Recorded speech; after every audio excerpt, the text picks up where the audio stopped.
Today I'm going to make southern fried corn, at least the way my ex-wife used to make it, and she learned it from Granny from Murfreesboro, Tennessee.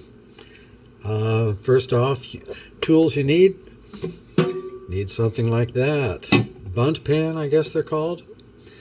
You're going to also need a big spoon or a scoop of some sort. I found this ice cream scoop that's nice and deep. Good shape for the side of the corn. Nice handle, that works. And a very sharp knife. Very sharp. Please sharpen it before you get going on this.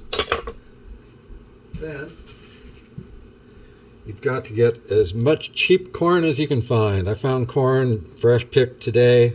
There were 3 for $2. Nice big, super sweet ears, mixed white and yellow kernels. It's quite delicious stuff anyway. Best if you can grow it yourself. Pluck it, shuck it, process it, get it done the first hour. You're going to have it the best you can get. But this came from a farm store and it was probably picked this morning, maybe yesterday, who knows. But it still will be good. Then what we have to do is, luckily, the tin like this has a hole there that works well to hold the stem of the corn in. It also gets very messy, so be careful when you do this and try not to be too messy. All you want to do is simply cut the tips of those kernels off. You can cut it deeper if you want to, but the best part of this recipe tends to be the juice being cooked from the corn. You'll see what that entails a little bit later. So all we do is we take the nibs off the very tips of the corn here, as carefully as you can, hopefully without making too big of a mess. Get that done all the way around.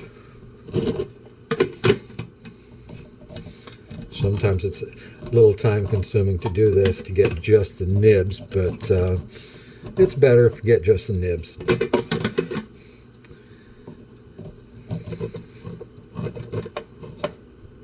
Almost done. One more little row here and we'll call it good.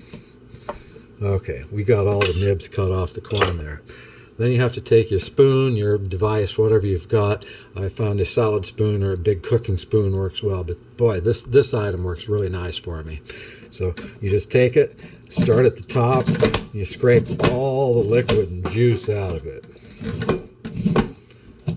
Twisting the cob around as you go.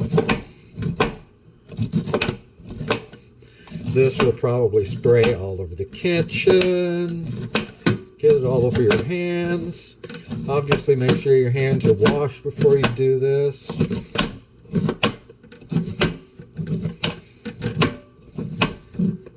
And that's about it. Then you've pretty much got a spent corn cob and you can throw that away. Or as a hint, if you make chili, throw a corn cob in when you're cooking beans. That's going to make them have a nice little sweet flavor and get some of that extra juice out. Well, I've finished 5 ears, and strangely enough, out of 6 ears that I pulled out randomly from the pile, one of them was white and a little bit smaller. Doesn't matter what color you use. White, I think, is sweeter, but I've got the super sweet corn down below, which is a bicolor corn, and I know that's good, but it doesn't really matter.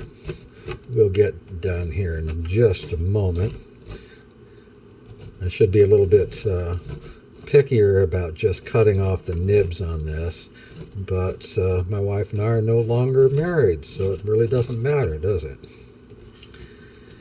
We'll get done here in just a second.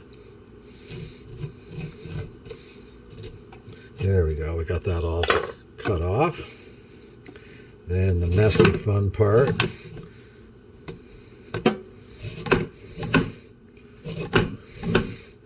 That's considerably different color than the base that it's being scraped onto. Yeah, it got a little slippery there, didn't it?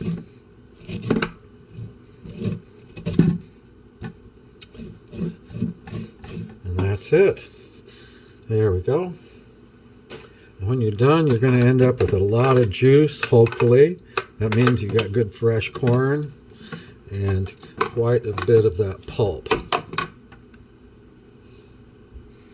Next, we'll show you what goes on. Man, this gets all over the kitchen when you do it. It's always a horrible mess.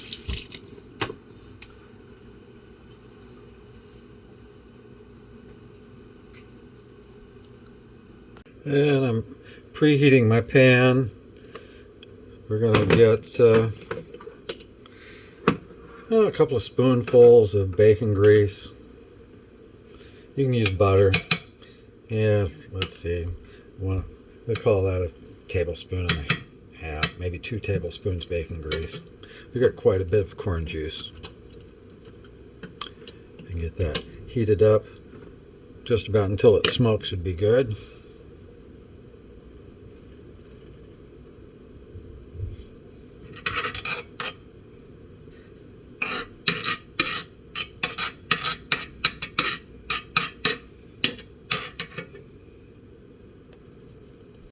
Now, ideally, I'd want this a little hotter, but I'm not going to heat up my kitchen today. I've decided that that's too much oil. I'm going to take some of that out here. Basically, I just want to have the bottom of the pan covered and then a little bit extra beyond that. And that looks pretty good. Ideally, I would want this a lot hotter too, but I'm just not going to do it that way. And it doesn't matter that much. So from here, just pour in all that juice. Man, I got a lot of juice off of 6 ears. I hope it all fits in the pan. Good that it's sizzling. That's a good sign that it was hot enough to start. Could have been a little hotter, but it's all right. Get as much out of there as I can while I'm clanking on this aluminum thing.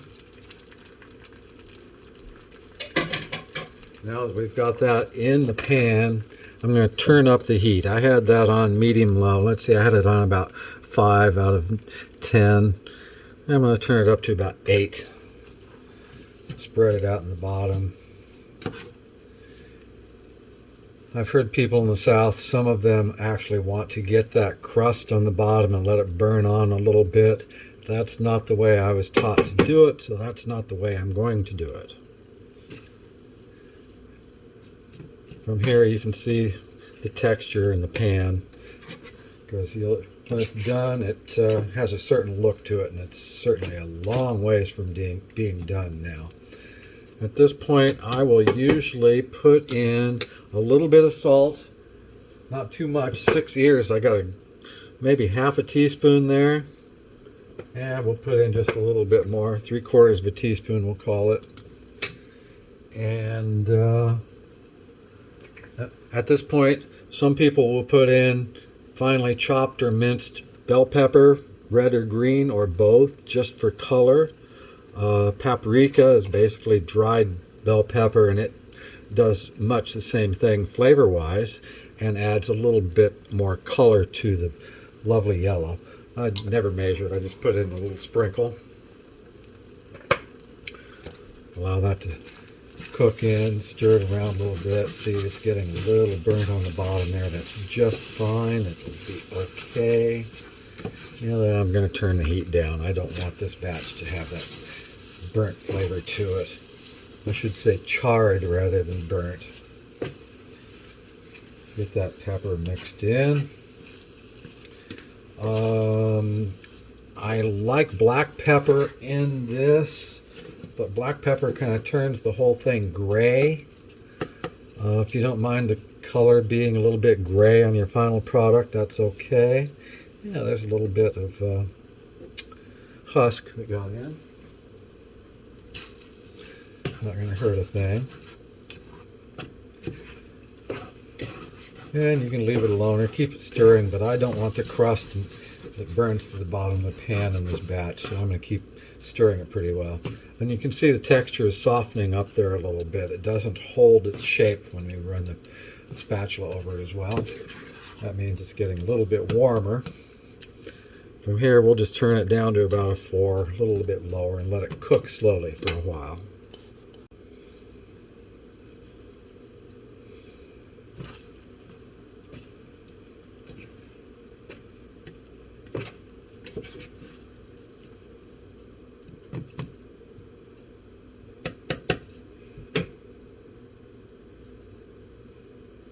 A lot of cooking this is how it looks and how it acts in the pan. If it seems too dry, you can add a little bit of water to it. Some people say add cream. That makes a cream corn. I don't want that. But it's liquefying pretty well here now. And we want that liquid to curdle, for lack of a better word. It stiffens up a bit.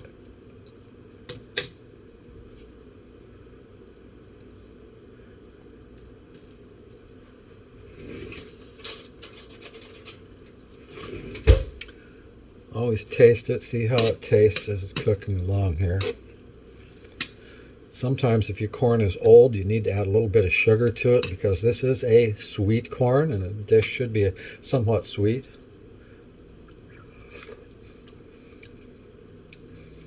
Oh, this batch does not need any sugar at all.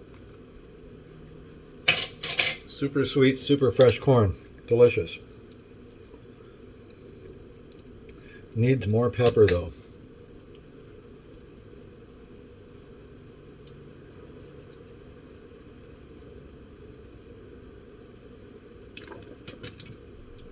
Let's see, I thought I had some white pepper.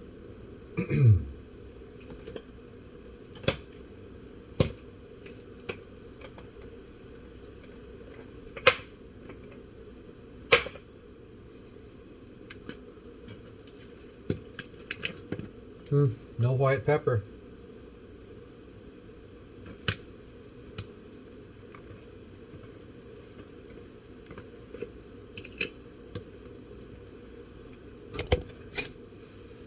Starting to boil and bubble a little bit there. Perfect.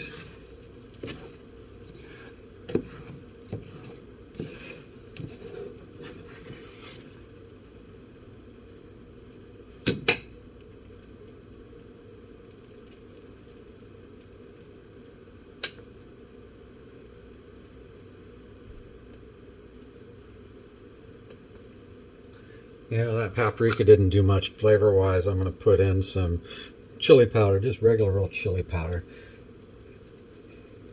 Oh, that smells good. That's what it needs.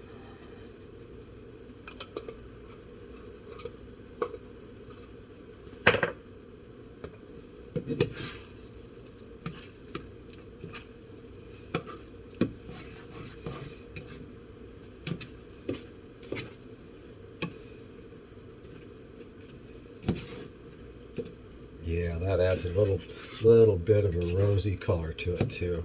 Makes it look more appetizing, I think.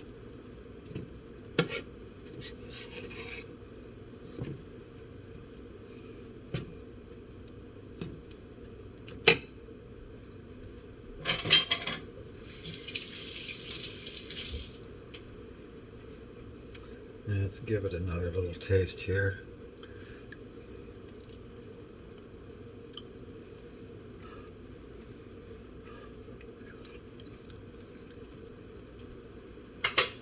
Oh yeah.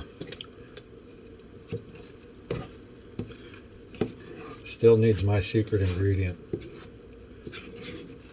Right now, just the addition of black pepper when you serve it, and it would be perfect. But since this is a batch for me, I'm going to put in my secret ingredient, and I have to get more of this stuff. A little spontaneous combustion.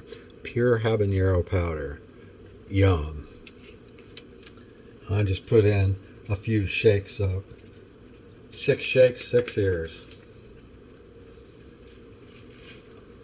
That'll add a heat that you just don't see coming. Yet it's not going to be horribly burning on your mouth. Man, that looks good.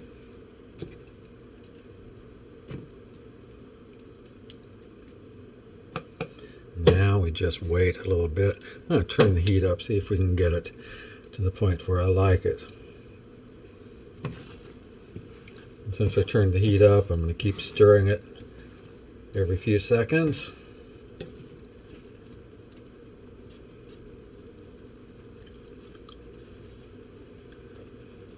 And you can see on the surface,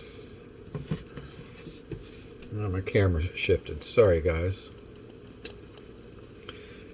You can see on the surface that it's bubbling. You got bubbles coming up from all over in the pan. Still cooking down.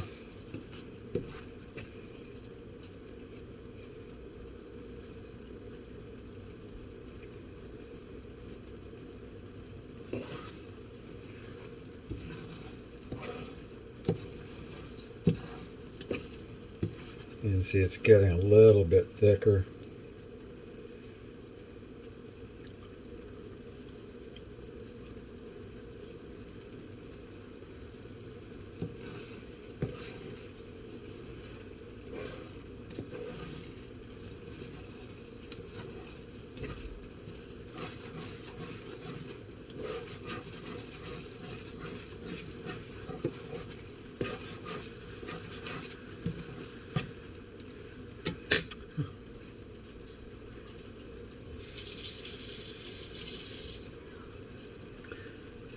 Give it another little taste here, see how that habanero did with it.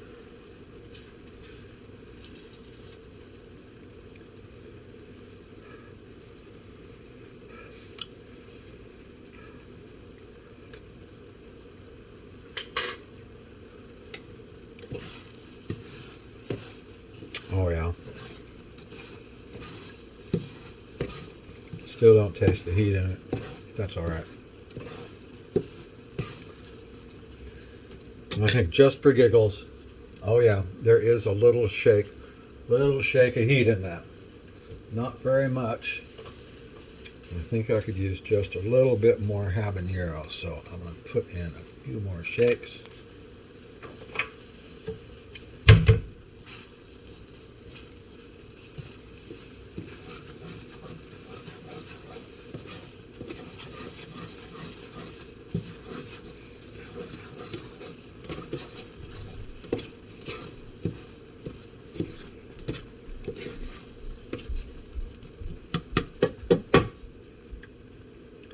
It's almost done, I can tell. I can never tell people how long it takes to cook it. It depends on how hot your pan is, how fresh your corn is, how dry it is, how much sugar you put in. There's so many variables on it. But see how the bubbles are starting to get bigger as they pop up, and the whole surface will kind of rise a little bit. It's like it wants to go glop, glop, glop, glop, instead of blub, blub, blub, blub, blub. Strange way to put it, isn't it? Yeah, well, I'm no comedian, but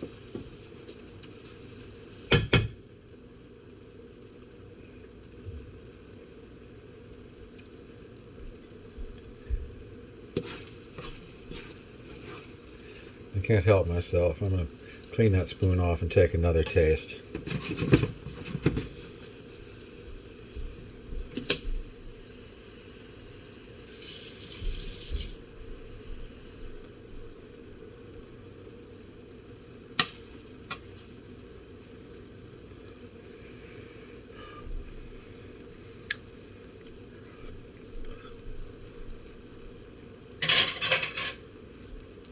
Oh yeah, that's perfect. I can just taste the tiniest amount of heat in that. It's still in the background. Oh, that's delicious. And I'm going to declare that it is pretty much done. Maybe just another minute here. Oops, I just threw some on the stove.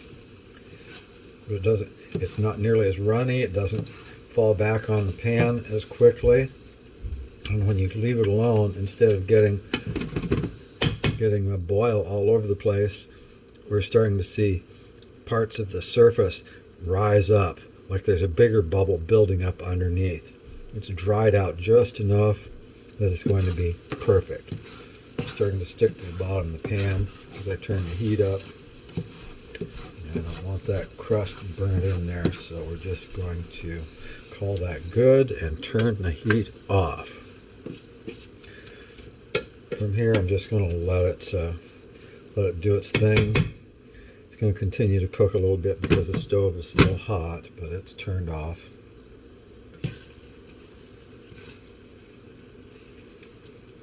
And we'll just say it's done. Final taste test. Final taste test.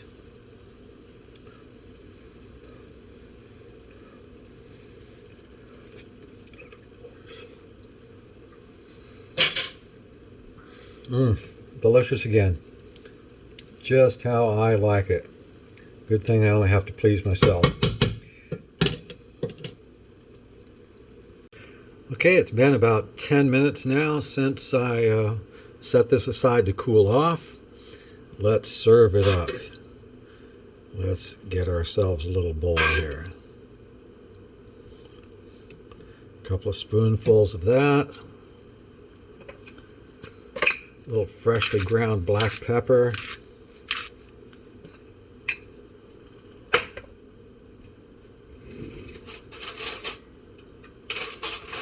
And the taste. Oh man. And the second time I've got corn this season. First time that it's really fresh. Local corn. Last stuff I got I think was grown in Colorado. This is so good.